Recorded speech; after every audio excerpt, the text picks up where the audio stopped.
Viewers, உருளைக்கிழங்கும் கத்திரிக்காவும் வந்து பார்த்தீங்கன்னா தொக்கு மசாலா செய்ய போகிறோம். ஸோ அது ஃபஸ்ட்டு வந்து பார்த்தீங்கன்னா நம்ம ஆயிலில் டீப் ஃப்ரை பண்ணி தான் வந்து செய்ய போகிறோம். அதுக்காக வந்து பார்த்தீங்கன்னா ஒரு உருளைக்கிழங்கு சின்னதாக வந்து எடுத்துருக்கேன். ஸோ சைடில் வந்து எடுத்து போட்டிருக்கேன். இப்போ ஆயில் வந்து ஹீட்டாக இருக்குது. வாஷ் பண்ணி எடுத்துருக்கேன். உருளைக்கிழங்கு கட் பண்ணி இப்போ அப்படியே சேர்த்துக்கலாம்.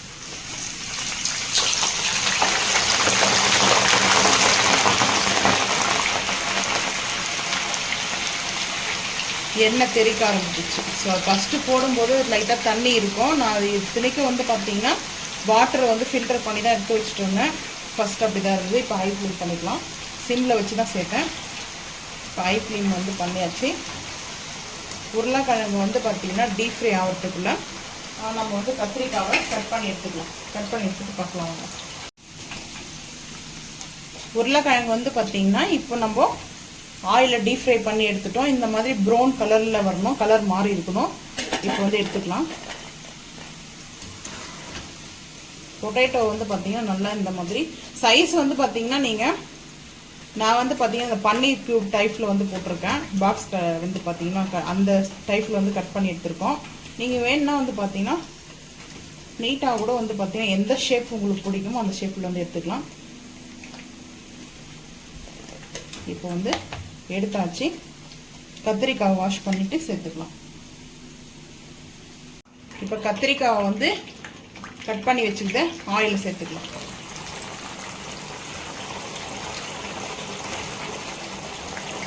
ஹை ஃப்ளேம் பண்ணிக்கிறேன். சிம் பண்ணிட்டு தான் வந்து சேர்க்கணும். இப்போ வந்து பார்த்தீங்கன்னா நான் வாஷ் பண்ணுறது கத்திரிக்காய் இன்னும் கொஞ்சம் சேர்த்துட்டு ஆயிலில் வந்து சேர்த்துட்டு இப்போது கத்திரிக்காய் வந்து முள்ளு கத்திரிக்காய், அதாவது நல்லா இந்த வயலட் கலரில் இருக்கு இல்லையா கத்திரிக்காய், முள்ளு கத்திரிக்காய் தான் வந்து எடுத்துகிட்ருக்கேன். இந்த கத்திரிக்காய் வந்து கொஞ்சம் பொடிசாக நான் கட் பண்ணி சேர்த்துருக்கேன். ஏன்னா கத்திரிக்காய் வந்து தொக்கு செய்தனால. அதுக்கப்புறம் வந்து பார்த்தீங்கன்னா காலிஃப்ளவர் கூட நான் இது வந்து ஆட் பண்ண போகிறேன்.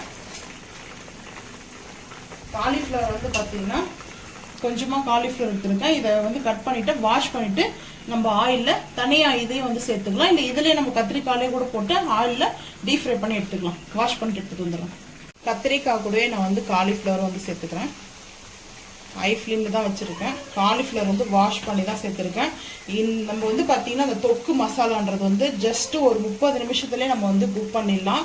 இது வந்து 300 பேருக்கு இல்லை 3000 பேர் கூட வந்து பார்த்திங்கன்னா ஈஸி தான். நம்ம வந்து ஆயிலில் டீப் ஃப்ரை பண்ணி எடுக்கிறது தான் ஃபஸ்ட்டு வந்து பார்த்திங்கன்னா. அதுக்கப்புறம் யூஸ்வலாக எப்பவும் போல் வெங்காயம் தக்காளி மசாலா நம்ம என்ன மசாலா சிக்கன் டேஸ்ட்டு வேணுமோ மட்டன் டேஸ்ட்டு வேணுமோ அதை நம்மளாக கன்வெர்ட் பண்ணிக்கலாம். ஸோ இப்போ நல்லா ஆயிலில் வந்து பார்த்திங்கன்னா குக் ஆகட்டும், பார்த்துக்கலாம். கத்திரிக்காவும் காலிஃப்ளவரும் நல்லா வந்து பார்த்தீங்கன்னா ஆயில் டீப் ஃப்ரை பண்ணிட்டோம். பாருங்கள், எண்ணெய் வந்து தெரியாது அவ்வளோவா. ஆயில் வந்து அதிகமாக அப்சர்வ் பண்ணாது. நல்லா ஆயில் வந்து ஹீட்டில் வந்து சேர்க்குறோம் இல்லையா, அதனால வதங்கிடுச்சு. இந்த டேஸ்ட் வந்து நல்லா இருக்கும். இது சப்பாத்திக்கு ரைஸ்க்கு சாப்பிட்லாம், நல்லாயிருக்கும். தோசை கூட பார்த்தீங்கன்னா சாப்பிட்லாம். தொக்கு போடுறதுனால தோசை கூட சாப்பிட்லாம்.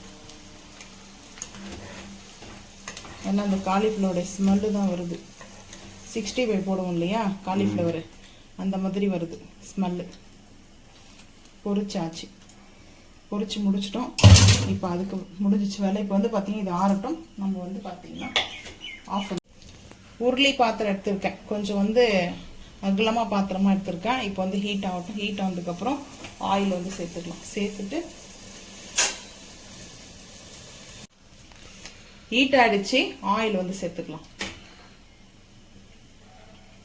அந்த ஹீட்டாக இருக்கிற ஆயிலே வந்து சேர்த்துக்கிறேன். ஒரு 2 குழிக்கரண்டி அளவுக்கு போதும்.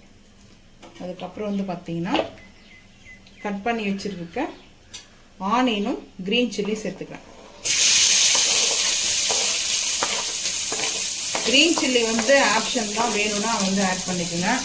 நான் வந்து க்ரீன் சில்லி வந்து பார்த்தீங்கன்னா இப்போ இந்த மட்டன் சுக்காவோ இல்லை சிக்கன் சுக்காவோ நம்ம செய்வோம் இல்லையா, அந்த மாதிரி டேஸ்ட்டுக்கு வந்து இருக்கும். ஸோ அதுக்காக தான் நான் சேர்த்துருக்கேன்.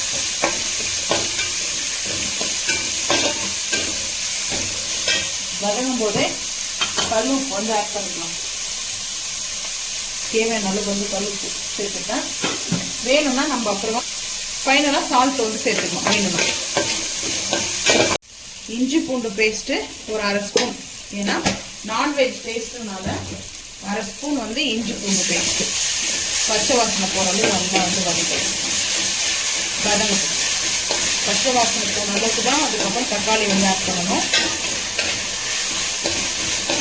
இஞ்சி பூண்டு பேஸ்ட் வந்து ஆட் பண்ணாவே நல்லா நான்வெஜ் ஸ்மெல் வரும்.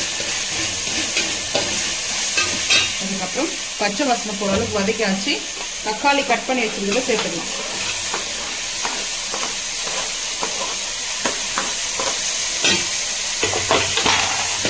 தக்காளி சேர்த்துட்டு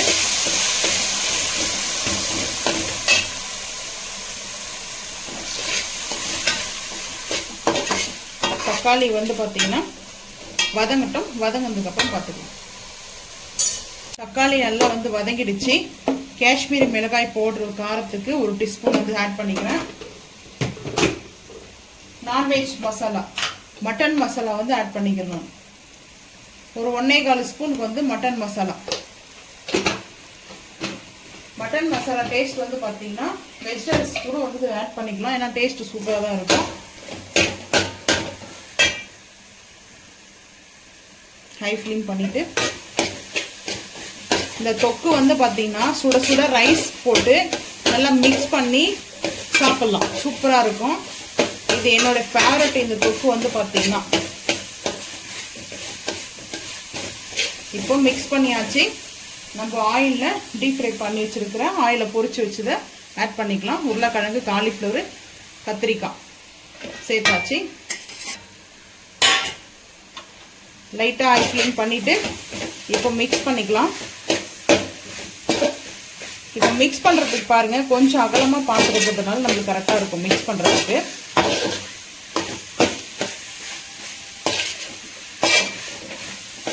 இது நம்ம இப்படியே கூட வேணும்னா வந்து பார்த்தீங்கன்னா சாப்பிட்லாம். நான் வந்து பார்த்தீங்கன்னா இப்படி தான் வந்து நம்ம வந்து தொக்கு கறி மாதிரி செஞ்சுருக்கிறதுனால நான் இப்படியே வந்து சேர்க்க போகிறேன். இதில் வேணுன்றவங்க வந்து பார்த்தீங்கன்னா கர்டு கூட வந்து பார்த்தீங்கன்னா ஒரு பவுலோட பீட் பண்ணி வந்து ஆட் பண்ணிக்கலாம். கிரேவியாக இருக்கும். இல்லைன்னா தேங்காய் வந்து லைட்டாக வந்து தேங்காய் பால் கூட ஆட் பண்ணிக்கலாம். தேங்காய் வந்து பேஸ்ட் ஆட் பண்ணாமல் தேங்காய் பால் திக்னஸாக கொஞ்சம் ஆட் பண்ணாமல் கிரேவியாக இருக்கும். ஸோ இப்போ வந்து புதினா, ஃப்ரெஷ்ஷான புதினா, அதுக்கப்புறம் கொத்தமல்லி ஒரு கைப்பிடி அளவுக்கு. நம்ம எப்படி மட்டன் சிக்கன் தொக்கு செய்வோமோ. இப்போ ஹை ஃப்ளேம் பண்ணியாச்சு. ஹை ஃப்ளேம் பண்ணிவிட்டு மிக்ஸ் பண்ணிக்கலாம். கருவேப்பிலை கூட சேர்த்துக்கலாம். நான் வந்து இருக்கு சேர்க்கலை. நல்லா நான்வெஜ் டேஸ்ட்டில் இருக்கும். இப்போ மிக்ஸ் பண்ணியாச்சு. பெப்பர் வேணால் நீங்கள் ஆட் பண்ணிக்கலாம். நான் பெப்பர்லாம் வந்து மட்டன் மசாலா ஆட் பண்ணதுனால வந்து ஆட் பண்ணலை. ஸோ டேஸ்ட் அருமையாக இருக்கும். செஞ்சு முடிச்சாச்சு. பாருங்கள் எவ்வளோ சூப்பராக இருக்குதுன்னு சொல்லிட்டு. இட்லி தோசை கூட வந்து பார்த்தீங்கன்னா சூப்பராக இருக்கும். நம்ம வந்து பொடி இட்லி செய்வோம் இல்லையா, அந்த பொடி இட்லியில் வந்து இந்த மாதிரி செஞ்சுட்டு இட்லியை பிச்சு போட்டு நம்ம மசாலா சாப்பிடலாம். சூப்பராக இருக்கும். வந்து பார்த்தீங்கன்னா நீங்களும் இதே மாதிரி செஞ்சு சாப்பிட்டு பாருங்கள். சப்பாத்திக்கு அல்டிமேட்டாக இருக்கும். நான் வந்து ரைஸ்க்காக தான் வந்து செஞ்சேன். நீங்கள் செஞ்சு பார்த்துட்டு மறக்காம வந்து கமெண்ட் பண்ணுங்கள். இந்த வீடியோ பிடிச்சா லைக் பண்ணுங்கள், ஷேர் பண்ணுங்கள், சப்ஸ்கிரைப் பண்ணுங்கள், பெல் ஐக்கான் வந்து கிளிக் பண்ணுங்கள். மறக்காம சேனல் வந்து ஃபாலோ பண்ணுங்கள். அப்போ தான் நம்ம போகிற வீடியோ உங்களுக்கு நோட்டிஃபிகேஷனாக வரும். தேங்க்யூ.